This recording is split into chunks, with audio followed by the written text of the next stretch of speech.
Nii, ma ei ole ammu teinud ühtegi videot siis Raiko Puust YouTube'i kanalile, kuigi ma iga päev tegelikult ju kirjutan, ma mängin, teen siis erinevaid videomängu ja filmidega siis seotud asju, siis ma mõtlesin, et oleks vahelduseks, kuna mul niikuinii on kodus stuudio püsti, onju, et loeks ka mõned enda tekstid siis sisse, paneks ka enda gameplay sinna juurde ja teeks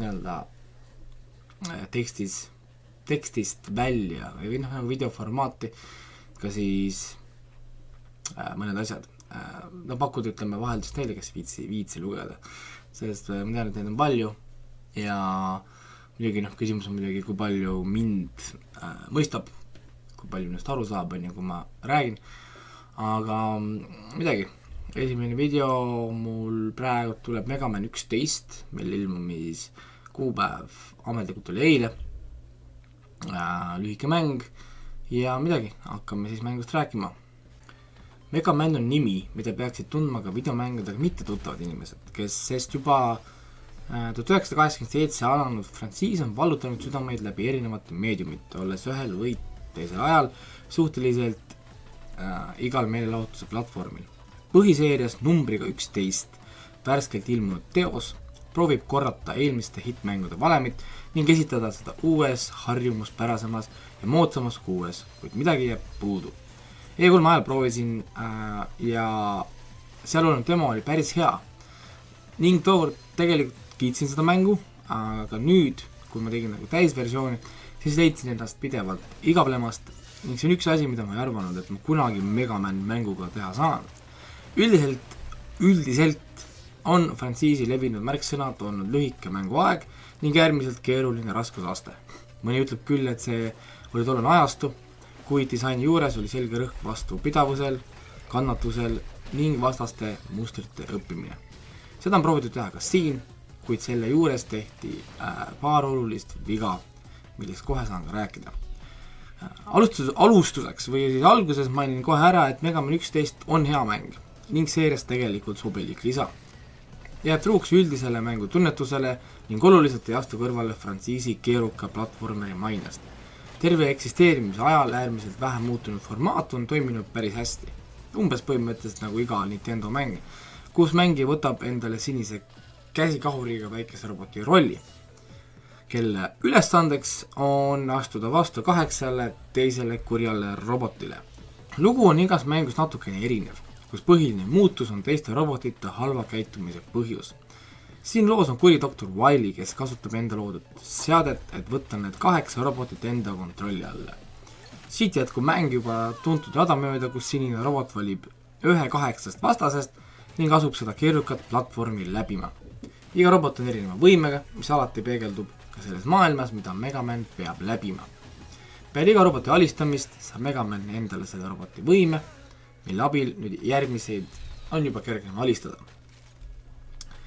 Mega Man ise on läbi aastate saanud endale erinevaid uuendusi, millest koheselt on siin olemas libistamine ning käsikahuri laadimine tugevamaks lasuks.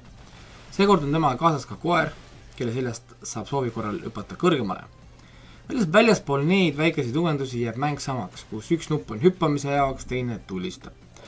Juures on ka Double Gear süsteem, kus on 2 varianti, tugevam kahur või aja aeglustamine. Kahjuks ei saa endiselt tulistada kükitades või tegelikult isegi kükitada ning diagonaalis. Seega suur osa mängu keerukusest ongi seotud lihtsalt sihtmärgi tabamisega. Kuna Mega Man 11 on selle konsooli generatsiooni esimene frantsiisi uus lisa ning tegelikult kaua oodatud naasemine, siis surve Capcomi jaoks oli suur ning üldises pildis saab seda pidada õnnestumist. Nüüd jõuan varem mainitud probleemini, ilmumise aeg. See on samal ajal hea ja halb. Hea on see sellepärast, et hetkel on soodne aeg igasuguste uusversioonide ja vanade frantsiiside elluäratamiseks. Kuid halb aeg, sest praegu on tegelikult palju suurepäraseid selle žanri mänge, mille hulgast valida. Mega Man on inspireerinud palju neid uusi ja tugevaid 2D platvormereid ning nüüd peab ise jääma ka nende varju. Üks põhjuseid, miks Mega Man tänasel päeval vana valemiga enam nii hästi edu ei saavuta, on lihtne.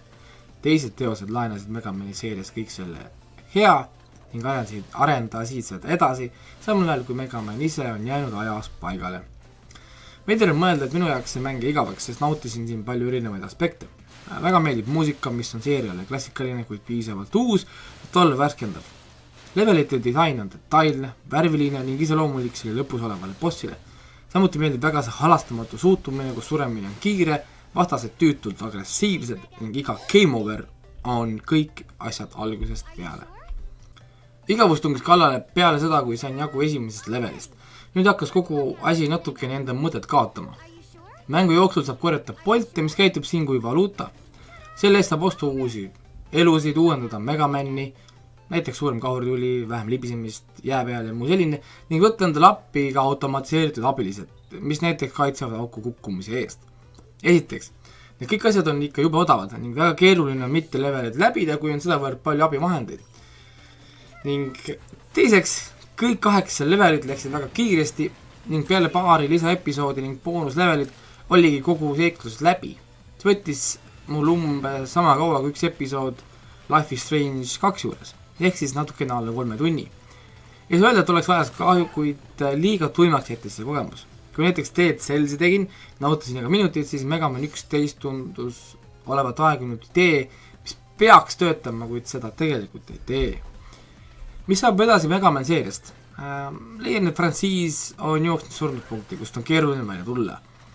Formaati muutes hakkavad fännid karjuma, et see ei ole Mega Man, kuid kui jääda sama valemi juurde, siis üllatuste puudumine mõjub laastavalt mängust naudingu saamisele.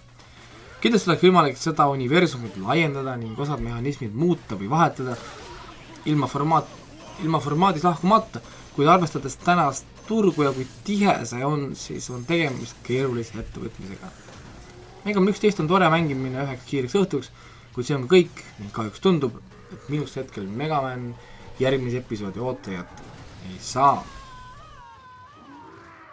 Selline oligi siis, ütleme, Mega Man 11, panen siis teksti lingi ka all videosse, kus saab lugeda siis nagu see tekstina, pildid, seal on plussid miinused juures, mängu hinne on ka seal olemas, et mängu indeks siis seekord oleks 6.10.